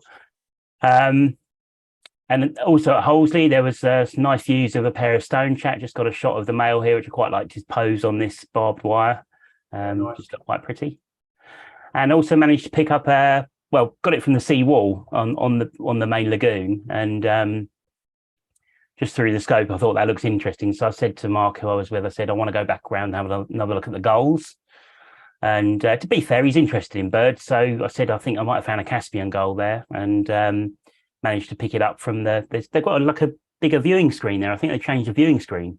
I think they've made it a bit more disabled access wise. There's a bit more of a ramp, slightly bigger. Bigger area. Nice. Yes, quite nice. A bit more elevated as well, I think, so better view. But anyway, so managed to pick up this first winter Caspian gull. Nice black eye and long pencily bill and dark tertials and blah blah blah. So that was very nice. Then back to Abberton. So I went to Abberton on the 2nd of Feb and hooked up with the Buick swans that were there. This one seemed to be laughing at the teal a little bit, but I don't know about that, but quite nice to see them. I think it's been up to 8 there. We'll cover the sightings later. Black-necked grebe was showing very well, close to the causeway on Lair de la Haye. So it's always nice to see a black-necked grebe. And then I saw this tufted duck with a nasal saddle, and I know you've covered this before. I still don't like the look of them, to be fair. They look a bit weird. But obviously you can easily read it in the field if you're close enough to the bird. But I do wonder whether it affects the bird and how it interacts with others. I don't know. But I have submitted the details. I haven't had anything back yet. But Glenn Moore was kind enough to send this. I think he's reported the bird previously, and he sent me this on Twitter. So it looks like it was 18th of November in Aron, which I think is in France. It's only been spotted a couple of times. And then obviously I've spotted it at Abberton. So, and I think, I presume 25th of the 11th is when Glenn spotted it, I would imagine. It's been around Abberton obviously all winter.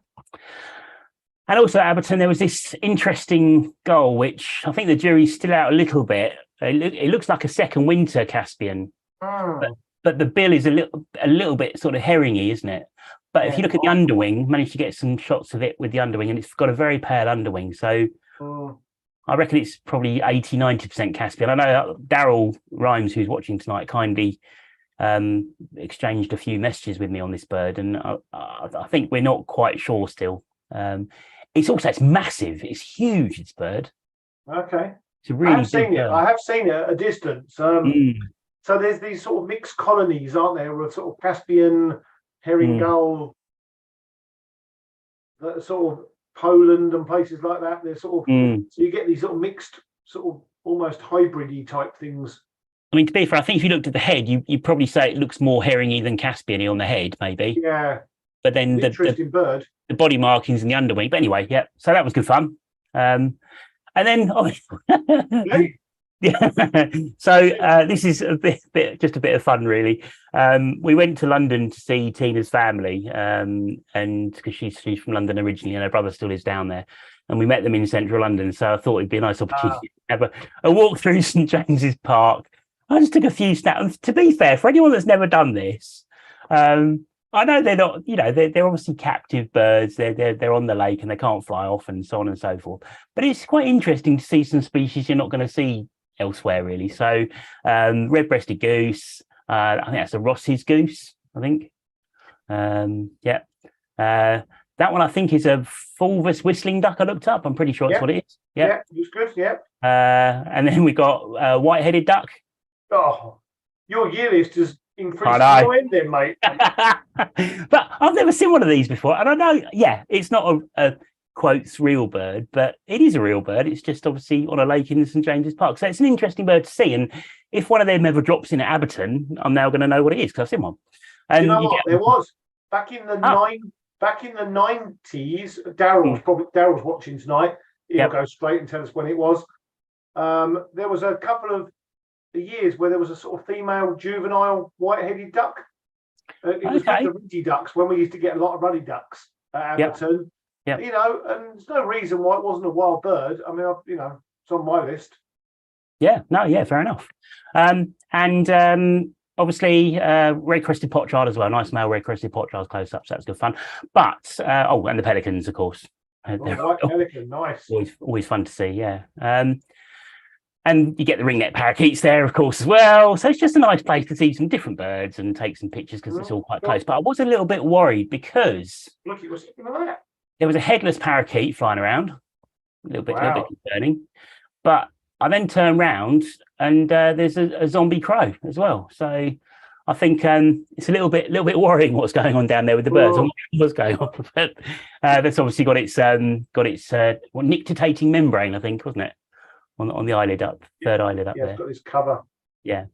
Nice. But back to the real world. At the Naze on the 9th, popped down to the Naze and actually met up with Jan Lewis down there, who's watching tonight. And luckily, Jan had walked all the way up to Stone Point already, because I don't think Tina and I would have got that far. We didn't have loads of time. So he'd found the next bird already and said, come up and have a look. And on the way, got a nice view of her sandalling on the beach. And then Jan had managed to find a couple of snow buntings, which are really nice, year tick for me. And then as we were talking, they flew off and were met with 10 more of their friends. So there's a flock of 12 snow buntings flying around, which was nice.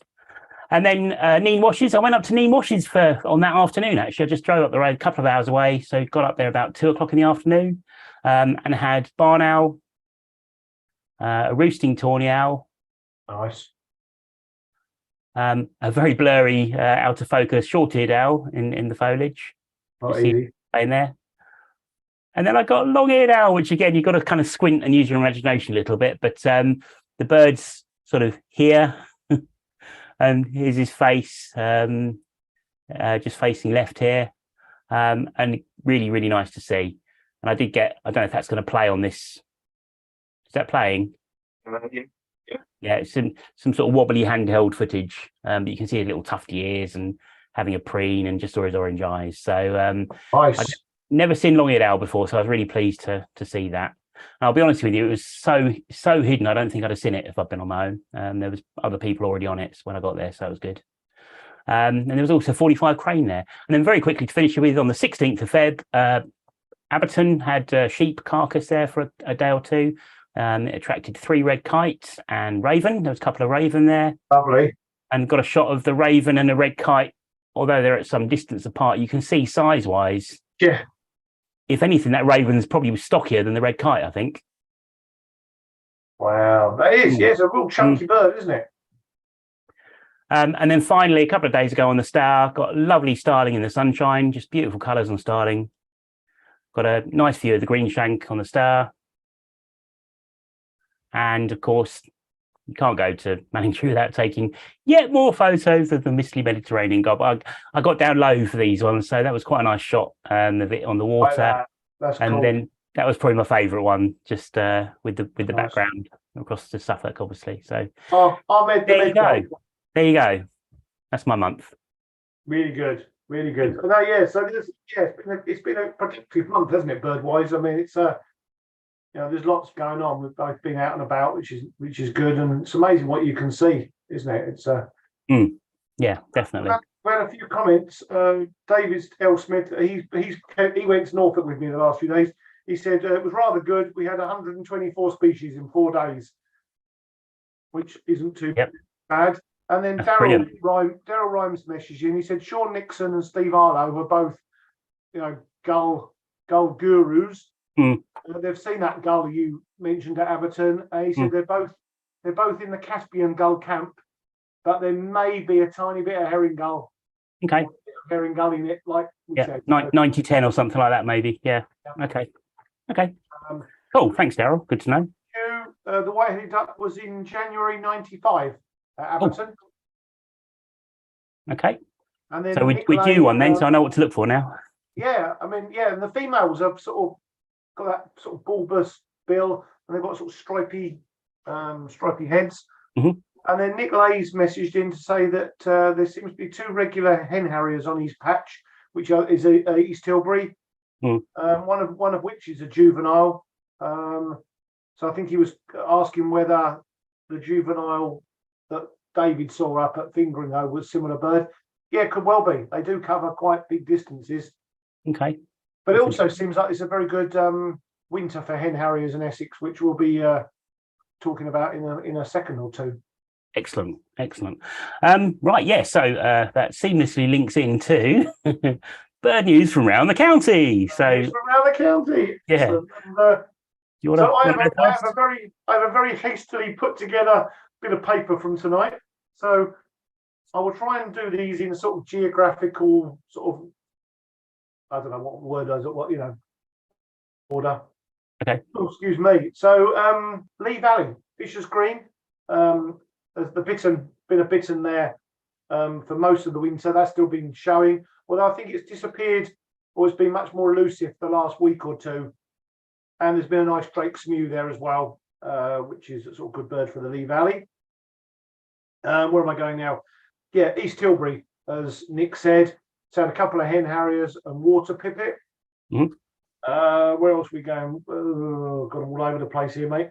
Canby Island has had black-throated diver and great northern diver. Nice.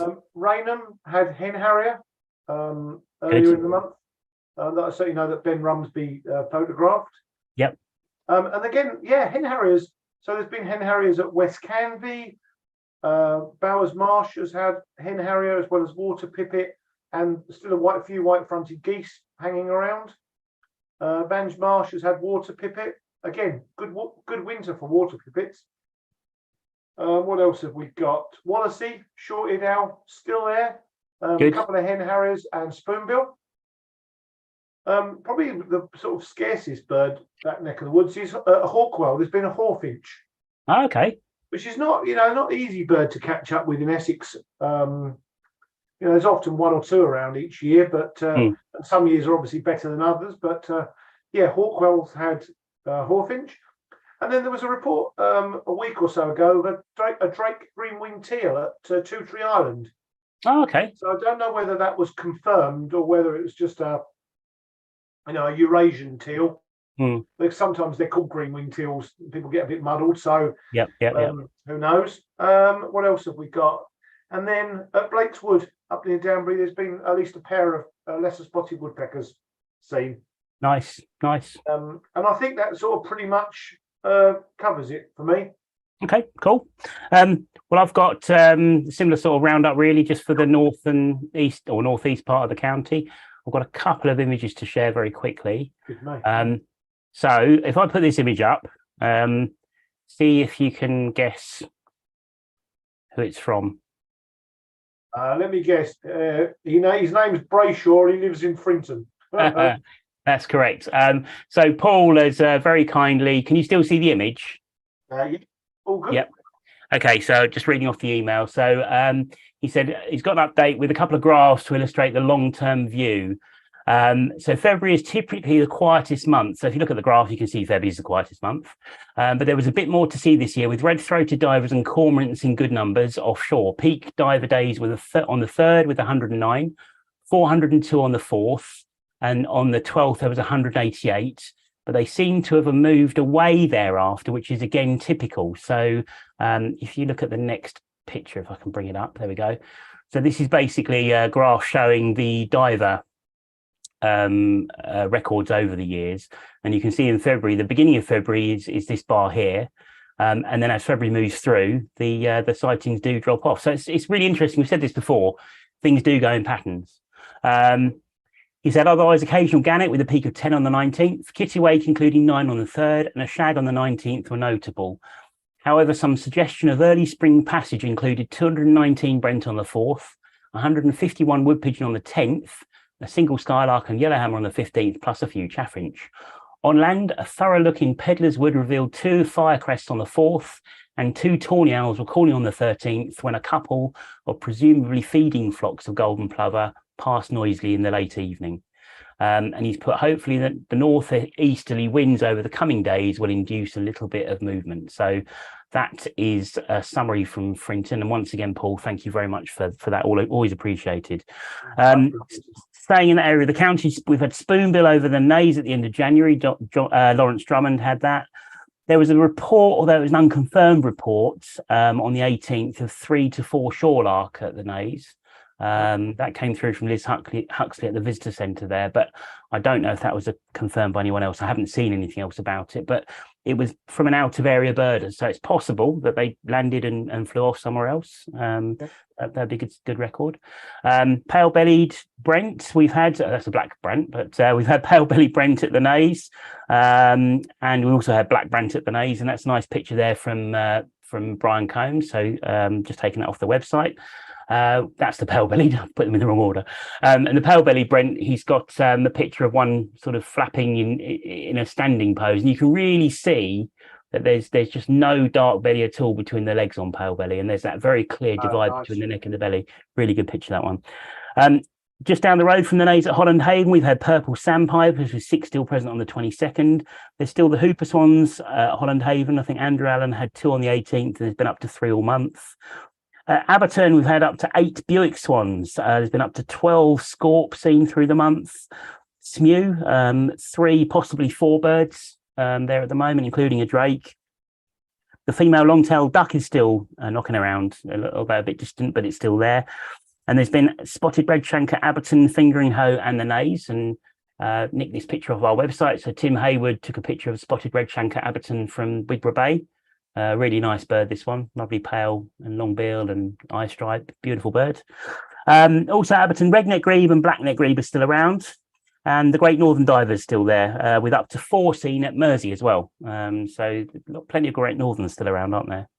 Caspian gulls, as we know, Abertern and Stanway gravel pits, there's been 12 or more birds, possibly, I don't know, 20 or more. I'm sure Daryl could maybe confirm in the chat, but I was talking to Stuart Reed the other day. He said they think there might be upwards of 20 birds locally at the moment. Male hen harrier at Fingering Hoe on the 3rd, Glenmore. I'm assuming that might still be the one that David took the picture of last month. Merlin's still around on Mersey, Colne Point, and 2 at Fingering Hoe on the 4th. And I think you had Merlins at Fingering Hoe, didn't you? Yeah, we had 2. Yeah. 2 Merlins. That's your sighting. Yeah. Shorted owls, a couple at the Naze, 3 at Mersey, and 1 at Colne Point, and 1 at Rab Nest. That's always nice to see shorted owls, and shorty at Rabness is a good record. And then the last few days, we had Black Red Star at Mistley Key and Brightlingsea. Oh, sorry, I've got some more pictures there as I'm going. Caspian Gulls, adult Caspian Gull there from Daryl. And I'm not sure this one here might be one as well, actually. Looks a bit Caspian-y. Yeah, it looks Caspian-y like, yeah. Doesn't it? Yeah. And I was even thinking that one might be, but I'm not. It's difficult to tell with the light. But it looks like it's got the dark. Yeah, it does. Oh, yeah, so it could be 3 in that picture there. Again, Daryl can probably confirm. Another picture there from Daryl of maybe a 3rd cycle Caspian. I think looking at the plumage. Yeah, it looks pretty good. Yeah. Yep. Shorted owl. That's down at the Naze from Mike O'Hanlon. So that brings us up to date on the pictures. We had a brambling at Copford, the sewage works at Copford on the 5th, which you missed that, didn't you? Or did you? No, I saw it. Oh, you saw it? Oh, well done.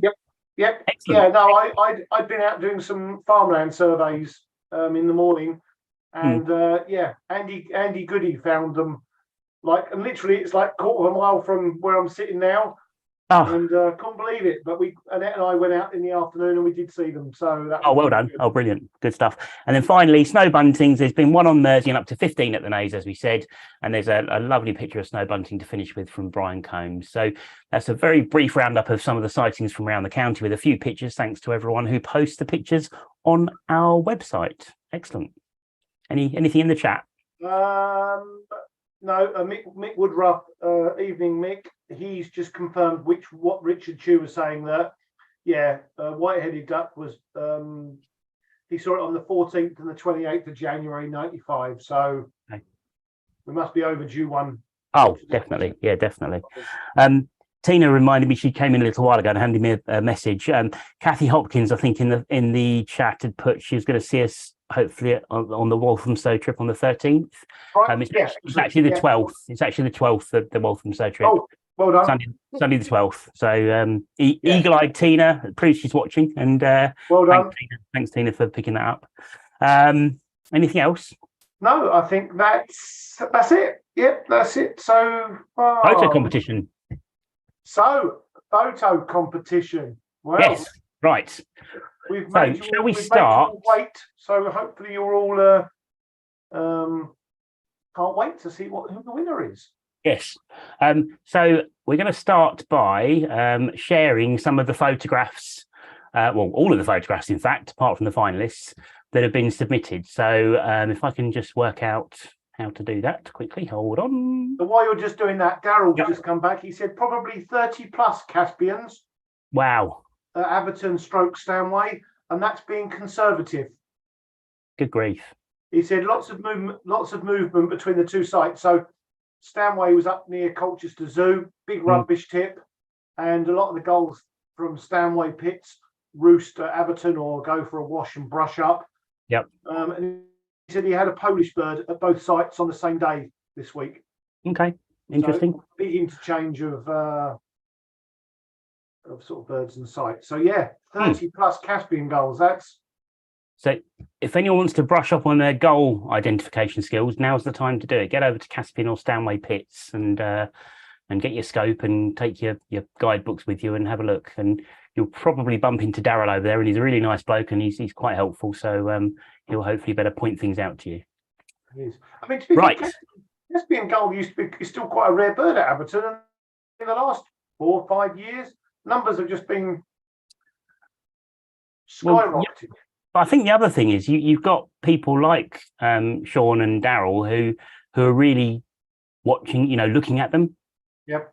And spending a long time scanning through a flock of gulls, which does take time, and it's not the easiest of tasks, and they do tend to move around. The light's not always easy, so dedication of the people that do that means that more of these birds are going to be found and seen. So big thumbs up, really. I think it's and I know I took the mickey a bit earlier on about him having some on his sofa, but huge thumbs up, because I've got more interested in gulls because of what Darryl and Sean have been doing. Yep.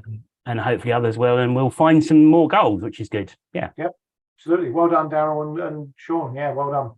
Right, entries video. Before we go into this, I've got a slight apology to make. I didn't press record before we started, so it's not a problem. We can still upload it later on, but it's going to be the YouTube video, which is slightly poorer quality. But interestingly, I've not really been dumped off tonight, so I'm wondering if the recording in the background is what's doing it, but that's for another time. Right. Okay.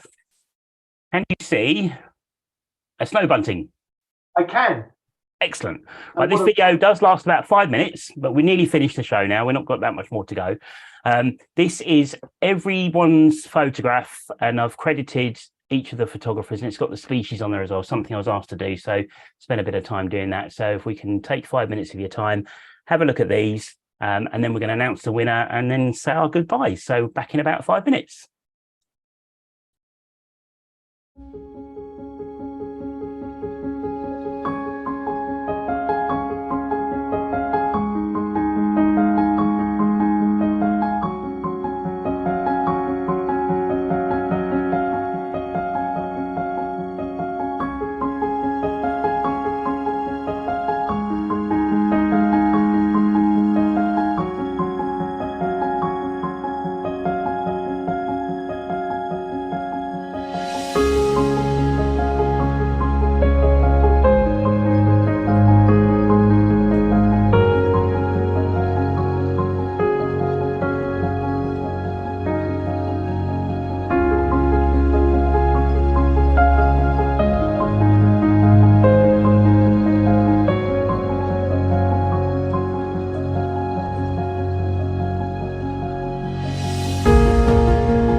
Wow, fabulous, Yeah, fabulous selection of photographs. yeah, really nice. It was difficult to whittle that sort of number down to the final sort of, was it 16? Yeah, You know, yeah. Thanks to everyone who sent in pictures. Probably the best ever. What's the word? entry standard. Entry.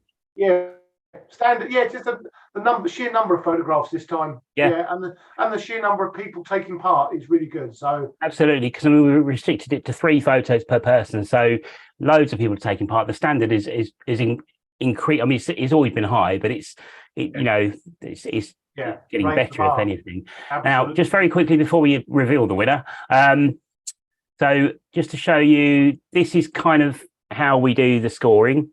Just to show you, it's all done properly. So that's judges' votes here to find the top 16, and you've got. It's all split into everything's seeded and goes into pots for the quarterfinal draws, and then the quarterfinals going to semi-finals and final and so on. So it is all done properly, and all the records, all the votes are kept track of, so that people can see where things are going. And I'll probably just revealed the winner overnight, being an absolute done, but I don't think anyone noticed that. Don't worry about that. blithering idiot that I am. But there you go. Shall we do that quickly then? So we've got some beautiful entries. The 4 finalists are as follows. Hold on. Here we go. I don't know if these are resized or not, because as I said, I was late in tonight. But if I do that, oh, hang on a minute. That might not work. What about that one? That got bigger. Yeah, it has. Yeah, perfect, mate. There you go.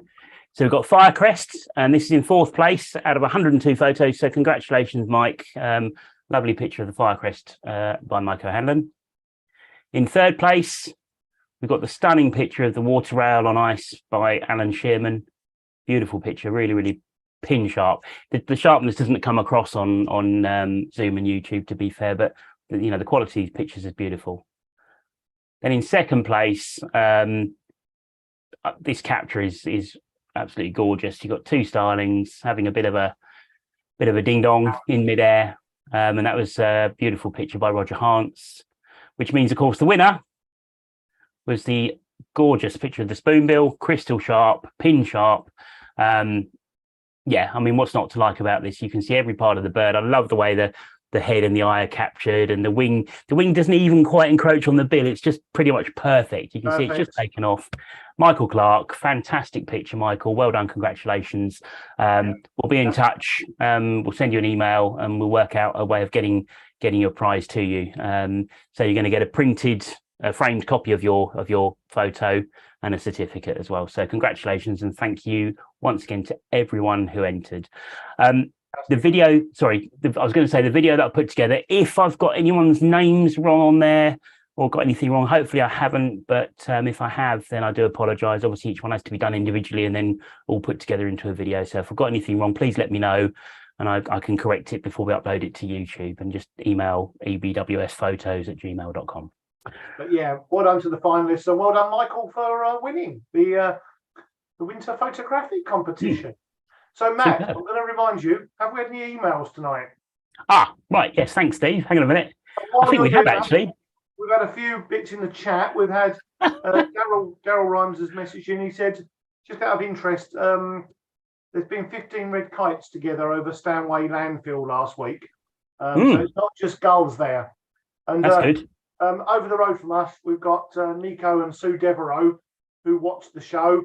And I know Nico's been out birding over the back of the tip, and I know he's seen 15 odd red kites in the last week or so. So, well done. Really good. Richard Chu said excellent photographs. Ron Colson said wonderful photographs. Stanley David said, I think you put long-eared owl for a short-eared owl. Oh, did I? Sorry. Apologies if I have. For that, if we did. Okay. And then Ron Colson said, good evening, viewing guys. He's not been well recently, but he's hoping to get out and about once he's had some surgery. So get well soon, Ron. Okay, yeah. See you out and about birding in the near future, mate. So take care. And then Richard Chu is well done, Michael. Fantastic composition. That's the spoonbill picture. So yeah, Yep. Some Lovely. lovely comments there. Thank you very much, everyone. Well, we've got one email from Trisha Moxley, who said, "Hi, Steve and Matt. Always good to catch up on birding stuff. In reference to clever corvids, here in the local gardens in Ongar, they've got 4 rooks, which have learned when folk put out food for different birds, and these include young ones which turn up each day at lunchtime." So it's interesting you should say that, because a very quick crow update on Colin and his family. Weirdly, the other day, Tina rang me while I was at work and said, "We've got 7 crows." Okay, so I think there's some imposters. So we think that Colin's family is down to 4. Not sure what's happened with the 5th. So that probably means there's another 3 crows that have come into the area. And what I was going to say in reference to Trisha's email, they do know the time that you put the food out, the time you go to work, the time that Tina goes out and feeds them, because they're always there. And they're there and they're squawking, and they know they're very clever. Yeah, they are very clever. So yes, thank you very much for that. I think that's it on the emails.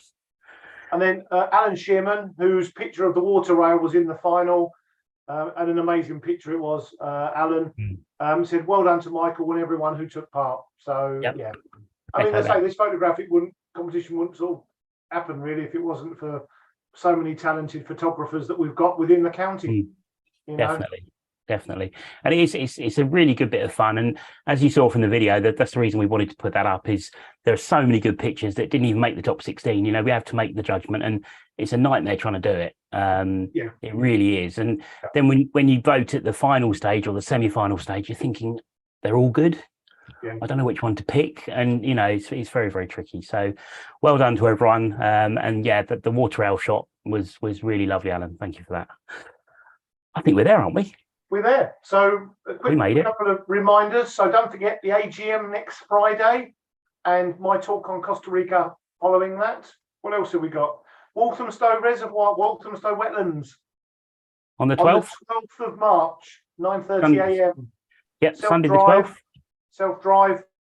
We're looking forward to Matt and I are there with Jerry Johnson, the Society Chairman, and the field trips organiser. He will be there as well. So we're bound to have a good day. And it's just nice to go to a new site. So that'll be really, I'm looking forward to that. Yeah, definitely. We've got SciFest on the 18th at the Colchester Grammar School on Lexton Road. I need to remember to press record next month so we get a better quality playback on YouTube. But having said that, it hasn't dumped me out this month, so maybe that's causing the problem. But yeah, I think it's all good. Don't forget the merchandise. If you want any merchandise, ebwstalks@gmail.com. Let us know what you want. It will be at the AGM next week as well. Notebooks and caps and umbrellas and bags and T-shirts and things. So that's all good fun. Where are you going next month, Steve? What are you up to? I'm off to Spain middle of next month. So that's why I won't be around for the SciFest, but I'm a bit jealous because I'd like to have come to that. But yeah, I've just got a few day trips, and obviously I've got to prep for my talk for next Friday. Off to Spain, and just lots of local stuff. So looking forward to that. Lovely. And we didn't have time to do website of the month this month, to be fair. So rather than squeeze it in now, I think we'll save until next time, shall we? And we just had a message from Richard Chu saying, "Excellent show again, guys. Well done and much appreciated." So thank you. And we do really appreciate everyone's comments, and for all those people that have thumbs up the video tonight. And yay! If you're not a subscriber, click subscribe. We're on 407 subscribers. So every single one helps, and it just raises the society's profile. So it does. Click the little bell to remind you when things are happening and when we upload anything. So thank you very much indeed, everyone. Thank you, Steve. And thanks to you, Matt, for the great show as always. I'm glad we both made it home in time, just about. And otherwise, we could have had loads of people sitting there watching a blank screen tonight. I'm going to go and check my short-eared owl, long-eared owl mistake now. So apologies for that if I've done that. No, so, do you know what? We're only human. We're volunteers. We do this because we love doing it. So these things happen. And then Nick Lace just emailed and said, "Excellent show, guys, and congratulations to the winner of the photographic competition. Great shot." Echo that. Oh, and Stanley Davis, thanks for the show. So, we must be doing something right, mate.